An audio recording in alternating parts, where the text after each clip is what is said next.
Cette semaine, dans Ok Padre, on continue d'aborder la question du célibat des prêtres, un état de vie que notre société contemporaine voit souvent comme une véritable contrainte.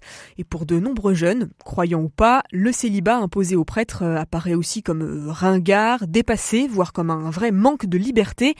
Avec nous de nouveau en studio pour poursuivre cette discussion derrière le micro, le père Vincent Rabergeau, bonjour. Bonjour Agnès. Alors pour rappel, la semaine dernière, on avait un petit peu évoqué tous les reproches ou critiques récurrents dont fait objet le célibat des prêtres catholiques. Père Vincent, vous aviez de façon très méthodique, très logique, donné des contre-arguments en faveur du célibat. On avait ensuite fait un petit point lexical sur les termes qui sont souvent confondus. Tout ça, c'est dans l'épisode 1, disponible en podcast sur rcf.fr. Et puis, en fin d'émission, on avait commencé à aborder le célibat des prêtres d'un point de vue historique, en interrogeant la tradition et aussi en s'appuyant sur les textes bibliques et le magistère de l'Église. Et puis moi, je vous avais dit, Père Vincent, il y a des siècles de ça, au tout début de la chrétienté, les prêtres, ils étaient très souvent mariés. Qu'est-ce que vous répondez à ça ? Alors, il faut simplement se dire que le dossier concernant le célibat des prêtres, c'est un dossier qui est quand même assez ancien. Il faut vraiment s'arrêter sur ce qu'on appelle le concile d'Elvire, qui a eu lieu vers 300 à peu près, après Jésus-Christ. Il est important parce qu'il rappelle l'obligation de la continence pour les clercs mariés. Alors, ça veut dire simplement qu'à l'époque, existent des clercs qui ont été ordonnés donc en étant mariés, mais qui, une fois ordonnés, ne peuvent plus avoir de relation avec leurs épouses. Et en fait, ce qu'on méconnaît souvent, c'est cette obligation de la continence, ce qui traditionnellement définit le sacerdoce, c'est de s'abstenir de relations sexuelles. C'est ça. Alors c'est vrai que c'est souvent peu présent et on confond donc continence et célibat. Alors la confusion, on peut comprendre qu'elle puisse se faire, puisque quelques années après, du côté de chez les orientaux, il n'y a pas encore de scission entre les catholiques d'un côté et les orthodoxes de l'autre, mais on a déjà des façons de faire un peu différentes entre les occidentaux et les orientaux. Du côté oriental, en 691, il y a ce qu'on appelle le concile in Trullo, qui pose la distinction entre les prêtres et diacres d'un côté, qui peuvent avoir des relations sexuelles avec leurs épouses en temps opportun, et puis de l'autre côté, les évêques, qui sont tenus à la continence parfaite, que l'on choisit parmi les célibataires. Donc on a toujours cette histoire de continence qui sert finalement à départager tel membre du clergé. L'Église. Autre pierre supplémentaire, et c'est celle généralement qu'on considère comme un jalon très important dans l'histoire du célibat des prêtres, c'est évidemment la réforme grégorienne. Avec passage de la continence imposée à tout clerc, qu'il soit marié ou non, au célibat imposé. Vous voyez, on ne peut plus être dans l'Église latine, être clerc, si on est marié. Voilà. Et puis vous avez ce qu'on appelle aussi la réforme catholique ou la contre-réforme. Donc c'est au XVIe siècle ça. Au XVIe siècle, voilà. Et là on va encore monter d'un cran, puisque les textes du Concile de Trente vont affirmer la supériorité de la virginité sur le mariage. Voilà, ça c'est, on va dire, avant Vatican II. Et puis en 1965, vous avez un des textes importants du Concile, Presbyterorum Ordinis. En français. Donc c'est de l'ordre des prêtres qui dit qu'il convient que ceux qui accèdent au sacerdoce obéissent à la continence parfaite. Alors, parmi ces convenances, il y a le fait qu'on se consacre tout entier au Seigneur, dans cette vocation particulière qui est celle d'être prêtre, et puis dire que le prêtre, en vivant son célibat continent, il annonce déjà le royaume. Alors, le Concile Vatican II a dit qu'il convient que les prêtres soient continents. Ça veut dire qu'il n'y a pas de lien forcé entre le sacerdoce et la continence parfaite. Alors, pourquoi est-ce que le Concile dit ça ? C'est parce que, de fait, il y a des prêtres catholiques, orientaux, je pense par exemple aux maronites, qui eux ne vivent pas dans la continence parfaite, qui ont une épouse avec des enfants. Voilà, exactement. Donc vous voyez la complexité de l'affaire.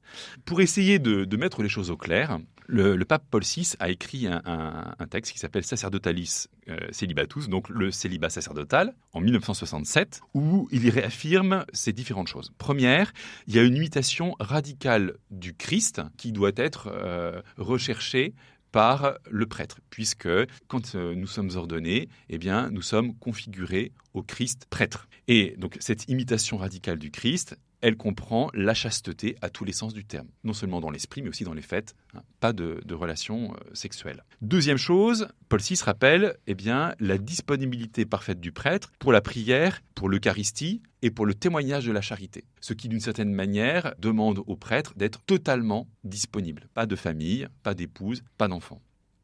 Troisième argument mis en avant par Paul VI, c'est celui de l'anticipation du royaume, où nous n'aurons pas besoin de l'amour du conjoint ni une descendance pour être heureux. Et puis, quatrième argument, c'est le témoignage de l'amour. Notre monde a besoin du témoignage de vie consacré aux valeurs spirituelles les plus hautes. Et les prêtres font partie de ces témoins-là, dans le célibat. Donc Paul VI ne méconnaît pas la difficulté de tenir sur la durée.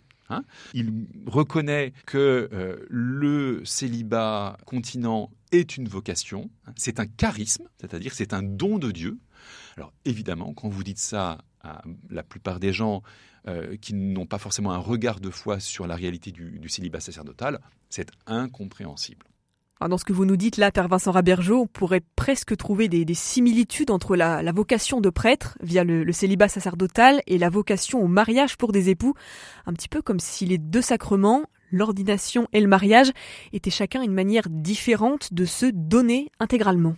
Jean-Paul II, pour lui, le célibat continent et le mariage sont deux voies de l'homme pour l'autre, comme il dit, c'est-à-dire un homme qui est donné. Simplement, ce sont deux fidélités héroïques qui se soutiennent dans un pour toujours irrévocable. Un pour toujours à l'épouse ou à l'époux dans le mariage, selon le regard de Dieu, et puis un pour toujours pour l'Église et les saluts du monde. Ça, c'est le célibat sacerdotal.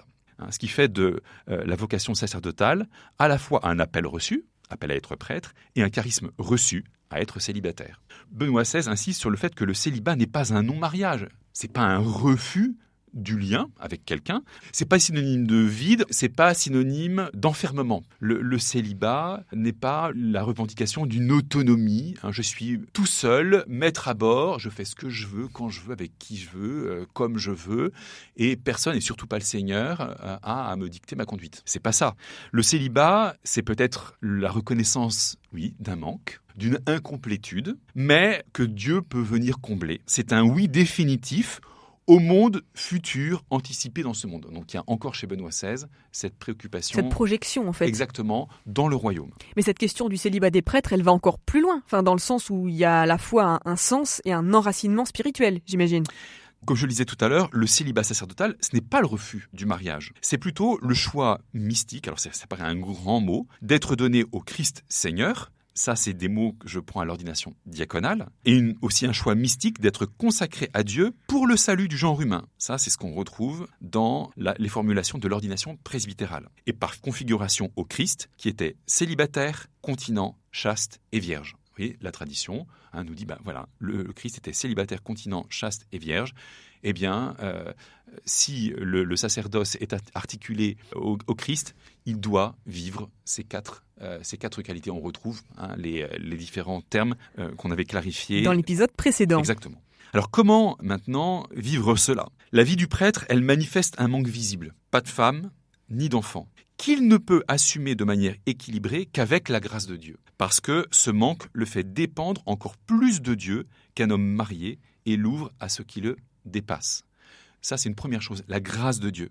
Voyez. Ça veut dire que sans ça, aucun prêtre ne peut tenir. Eh bien, exactement. C'est l'essentiel. Alors, je pense que certains vont dire « Oh là là, mais c'est encore une façon de spiritualiser les choses. On méconnaît la réalité naturelle. » Évidemment, la grâce ne méconnaît pas la nature, mais elle l'a parfait, tout simplement. On ne peut pas vivre le célibat simplement en aménageant la vie du prêtre en fonction de la nature. Mais comment assumer spirituellement le célibat continent ? Je voudrais vous citer un vieux confrère qui disait « Si le cœur est fixé sur Jésus-Christ, alors vous êtes libre pour aimer. Tout combat de la vie, quand on est croyant, c'est le combat du Christ. » C'est cela, la chasteté du prêtre. Vous comprenez ? C'est le combat de Dieu. Ben oui, vivre le célibat de manière continente, pour un prêtre, c'est un combat, mais qu'il peut réussir s'il se remet dans les mains de Dieu. Évidemment, il ne faut pas non plus méconnaître le besoin d'un véritable équilibre, je dirais, humain. donc d'avoir une vie affective avec une famille, des amis qui sont proches, des gens avec qui peut-être on peut nouer des relations simples qui nous permettent d'être nous-mêmes, voilà, et qui vont nous permettre peut-être justement d'éviter des mauvaises compensations, vous voyez, en entretenant des liens qui ne seraient pas ajustés avec des paroissiens ou des personnes qu'on pourrait rencontrer dans l'exercice du ministère. Donc évidemment, je dirais cette nature-là, on ne peut pas la méconnaître parce que nous sommes des hommes de chair et d'eau. Et puis, je pense que ce qui peut nous aider à comprendre les racines spirituelles du célibat, c'est que le prêtre, il doit renoncer aux images idéales de lui-même pour intégrer le réel, ce qu'il est, ses besoins, son parcours, son tempérament, et faire du renoncement à une famille une force, car la grâce peut seulement agir si le prêtre assume sa faiblesse dans l'abandon. Mais justement, vous, Père Vincent Rabergeau, vous ne ressentez pas ce manque de ne pas fonder de famille ? Je peux vous donner un témoignage. Voilà, moi, il m'est arrivé, par exemple, de prendre souvent le train pour aller à Paris. Et je me souviens, j'arrivais à Paris le dimanche soir et je voyais souvent sur le quai de la gare des petits enfants qui sautaient dans le cou de leur papa qu'ils retrouvaient après le week-end. Eh bien, moi, je me suis dit, bah oui, moi, je ne vivrai jamais ça. Mais je sais que j'ai choisi une vie qui va me combler autrement. Je vais vivre autre chose qui va combler mon cœur d'homme et mon cœur de prêtre. Je pense que la voie de sainteté du prêtre, si on veut utiliser des grands mots, c'est dans la reconnaissance de ce qu'il y a de plus fragile en lui. C'est dans cette reconnaissance de cette fragilité qu'il peut mûrir spirituellement et s'ouvrir à ce que Dieu veut comme bonheur pour lui. Parce que le célibat, c'est un don de Dieu, mais pour que nous soyons heureux. C'est pas pour se dire ceinture pour ceinture. Il y a une part de sacrifice. C'est un sacrifice librement consenti. Exactement, et qui ouvre au bonheur. Je pense que c'est très important de le dire. Pour conclure, on pourrait dire qu'au regard du monde, un prêtre qui vit fidèlement dans le célibat continent, et je peux témoigner qu'il en existe plein, voire la majorité des prêtres que je connais le vivent comme cela.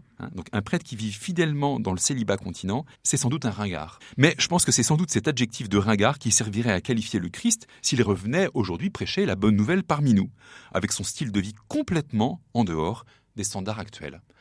Alors, oui, assumons d'être, nous les prêtres, des célibataires continents, un peu ringards, mais d'abord heureux parce que c'est le Christ qui nous le permet. Un immense merci, Père Vincent Rabergeau, pour ces 2 émissions consacrées à cette question importante du célibat des prêtres. Émission à retrouver dès maintenant en podcast sur rcf.fr. À bientôt. À bientôt Agnès, merci beaucoup.